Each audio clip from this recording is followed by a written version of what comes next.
Hello दोस्तों, आपका स्वागत है हमारे यूट्यूब चैनल ओनली स्टडी के ऊपर। आज की इस वीडियो के अंदर हम जो देखेंगे वो पढ़ेंगे सिंधु नदी तंत्र के बारे में। इससे पहले मैंने गंगा, ब्रह्मपुत्र और आपकी प्रायद्वीपीय पठार की कुछ नदियों के ऊपर हमने चर्चा की थी। तो चलिए आज हम स्टार्ट करते हैं। इससे आगे सिंधु नदी तंत्र से संबंधित कुछ महत्वपूर्ण बातें कर लेते हैं। ठीक है, सिंधु नदी तंत्र। तो सिंधु नदी तंत्र की बात करें, सबसे पहले आपने ध्यान में रखना है कि सिंधु नदी निकलती कहाँ से है। सिंधु नदी निकलती कहाँ से है, तो हम बात करेंगे इसका थोड़ा सा मैं मैपिंग बता देता हूँ। सिंधु नदी तंत्र के अंदर हम कौन कौन सी नदियों का जिक्र करेंगे, ठीक है, वो हम पढ़ लेते हैं। क्योंकि जब कोई तंत्र पढ़ा जाता, नदी तंत्र, उसमें सिर्फ एक नदी नहीं पढ़ा जाता, उसकी सहायक नदियाँ और नदियों का भी साथ में जिक्र किया जाता है। तो सबसे पहले आपने ध्यान में रखना है, सिंधु नदी तंत्र में हम बात करेंगे सिंधु नदी की। सिंधु के बाद हम बात करेंगे प्यारे बच्चों झेलम की।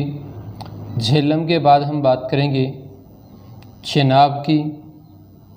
चेनाब के बाद हम बात करेंगे प्यारे बच्चों रावी, ठीक है, और रावी के बाद हम बात करेंगे व्यास, और व्यास के बाद हम प्यारे बच्चों बात करते हैं जो वो आती है सतलज नदी। सतलज, यानी हम यहाँ पर कितनी नदियों के बारे में पढ़ते हैं? 6 नदियों के बारे में पढ़ते हैं। इस पॉइंट्स को आप यहाँ पर ध्यान में रखेंगे, ठीक है। हाँ, अब हम बात करते हैं यहाँ पर कौन सी, सिंधु, झेलम, चेनाब, रावी और व्यास। आपने सुना होगा कि पंजाब जो है 5 नदियों का समूह कहलाता है। तो वो 5 नदियाँ कौन सी होंगी? वो होंगी झेलम, चेनाब, रावी, व्यास। जहाँ पर ये आपस में मिलती है वही पंजाब कहलाता है, ठीक है। जो पाकिस्तान में है पंजाब, जो 5 नदियों का समूह है, लेकिन जो भारत में पंजाब है वो व्यास और सतलज का एक समूह होता है। वहाँ पर ये पॉइंट्स ध्यान में रखना। अब हम बात करते हैं, ये सारी की सारी नदियाँ जो हैं पौराणिक नदियाँ भी हैं, यानी वेदों में भी इनका जिक्र मिलता है। वेदों में तो हम बात करते जो सिंधु नदी है, सिंधु नदी को इंडस भी कहा जाता था। क्या कहा जाता था? इंडस, ठीक है। इस पॉइंट्स को आप ध्यान में रखना। और इस नदी के आसपास जो सबसे ज़्यादा फसल उगाई जाती थी वो कपास की थी। और एग्ज़ाम में पूछा जाता है कि विश्व में सबसे पहले कपास की जो फसल है वो सिंधु नदी के किनारे ही उगाई गई थी, ठीक है। इस पॉइंट्स को ध्यान में रखना। झेलम को हम बोलते हैं विसतता नदी। विसतता इसका पुराना नाम है, और एक युद्ध भी हुआ था जिसे झेलम या विसतता का, जो राजा पोरस और सिकंदर के बीच हुआ था 1326 ईसा पूर्व के आसपास। चेनाब जो नदी है, इस चेनाब नदी को अस्किनी नदी भी कहा जाता है। क्या कहा जाता है? अस्किनी नदी। रावी की बात करेंगे, रावी नदी को हम बात करते हैं पुरुषाणी नदी कहा जाता था।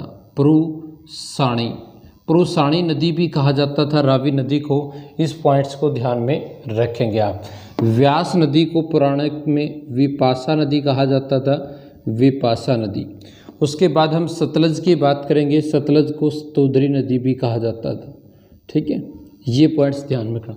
मैपिंग पे भी हम देखेंगे इसको, एक बार इनके बारे में हम पढ़ लेते हैं। चलिए अब हम बात करते हैं यहाँ पर जो सिंधु नदी है उसका उद्गम कहाँ से होता है। तो सिंधु नदी के उद्गम की बात करेंगे, इसका होता है मानसरोवर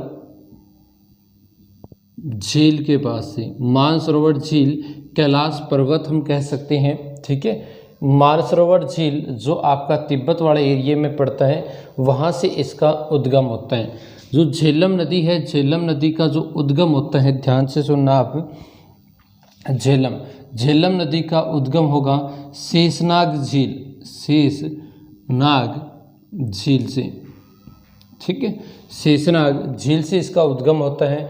और चेनाब नदी की हम प्यारे बच्चों बात करते हैं, चेनाब नदी का जो उद्गम होता है वो हिमाचल प्रदेश से होता है, ठीक है, हिमाचल प्रदेश से होगा, ठीक है। उसके बाद हम बात करते हैं, इसमें 2 धाराओं से मिलकर बनती चेनाब नदी। एक का नाम आता है, ध्यान सुनना, चंद्रा, और एक का नाम आता है भागा।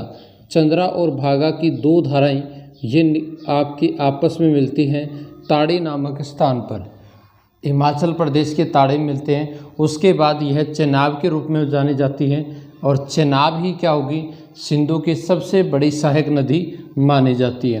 रावी नदी की बात करेंगे। रावी नदी हिमाचल प्रदेश से निकलती है, रोहतांग दर्रा। कहाँ से? रोहतांग दर्रा से इसका उद्गम होता है, इस बात को आप ध्यान में रखेंगे। विपाशा जो नदी है, हम कह सकते हैं व्यास नदी, ये निकलती है हिमाचल प्रदेश में, इससे ही निकलती है। कहाँ से? व्यासकुंड से इसका उद्गम होता है। उसके बाद हम बात करें प्यारे बच्चों, सतलज जो नदी है वो निकलती है मानसरोवर झील के निकट से। मानसरोवर झील में एक राकस ताल नामक स्थान से इसका उद्गम होता है। इस पॉइंट्स को ध्यान में रखना। और यह सबसे पहले भारत के हिमाचल प्रदेश में सीपी किला दर्रा, कौन सा? सीपी किला दर्रा से प्रवेश करती है। कौन से दर्रे से प्रवेश करती है? सीपी किला दर्रा से प्रवेश करती है। इस पॉइंट्स को ध्यान में रखना, ठीक है। इसी सतलज और व्यास का जो संगम होता है, सतलज और व्यास का संगम होता है, वो आपका कहाँ पर होगा? पंजाब की, ठीक है, कपूरथला नामक स्थान पर हम कह सकते हैं, वहाँ पर इनका उद्गम होता है, मिलन होता है। और भाखड़ा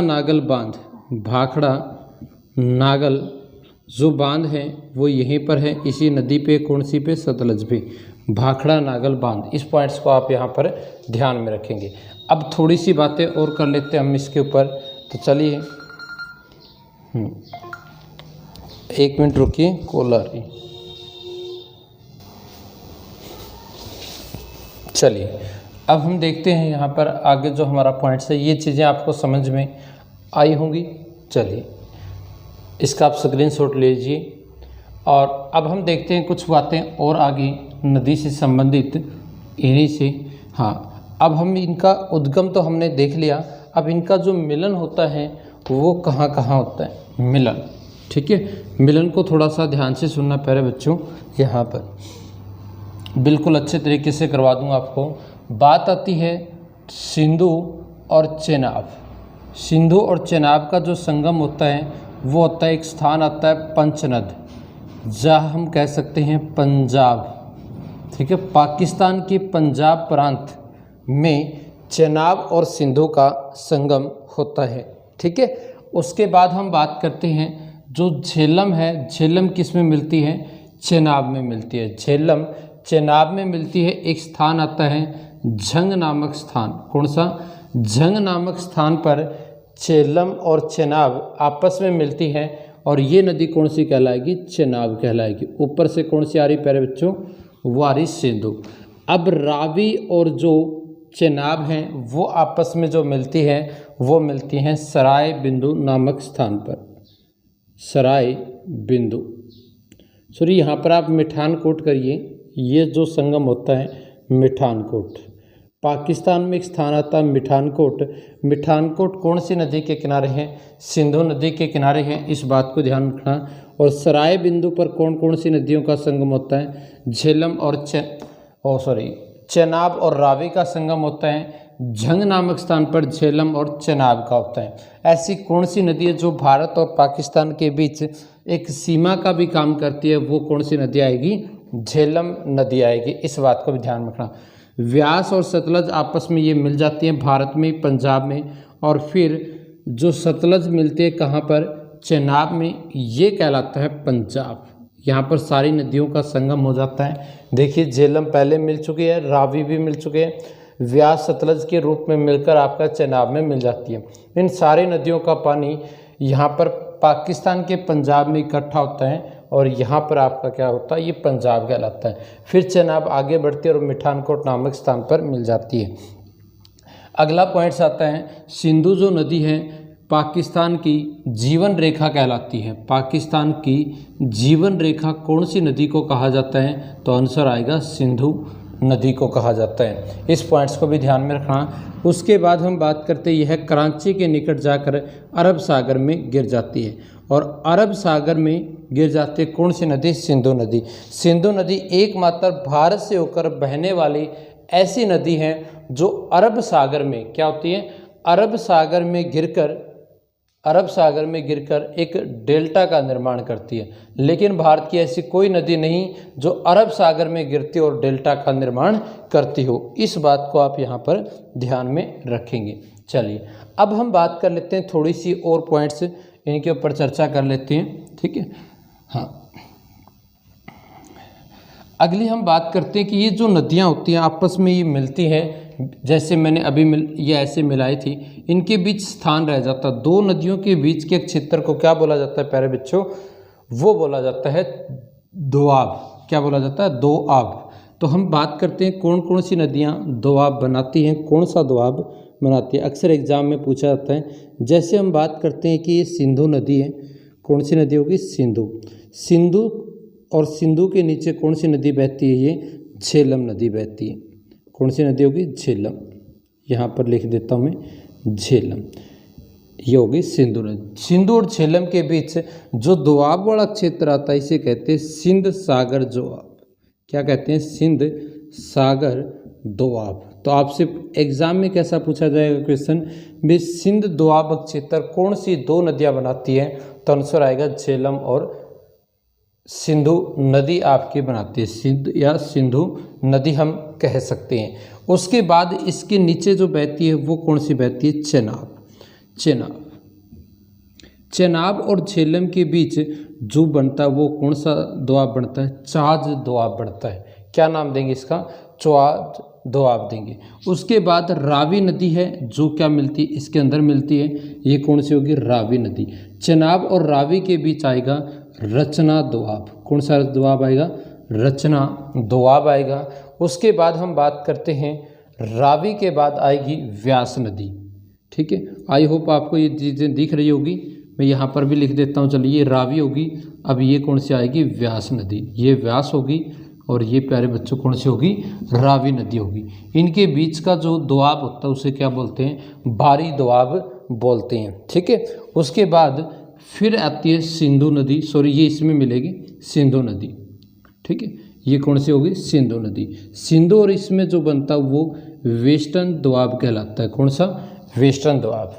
तो आपको ध्यान, सिंधु और झेलम सिंध सागर दोआब, झेलम और चेनाब चाज दोआब, और चेनाब और रावी रचना दोआब, और रावी और व्यास बारी दोआब, और व्यास और सिंध वेस्टर्न दोआब का निर्माण करती है। इस बात को आप ये ध्यान में रखेंगे।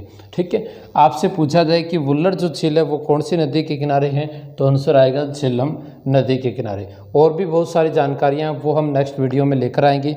फिलहाल दोस्तों इस वीडियो में इतना ही है। वीडियो देखने के लिए बहुत बहुत धन्यवाद। लगभग हमने कुछ नदियाँ कर ली है, आगे हम पढ़ेंगे नेक्स्ट टॉपिक, और इस वीडियो में इतना ही।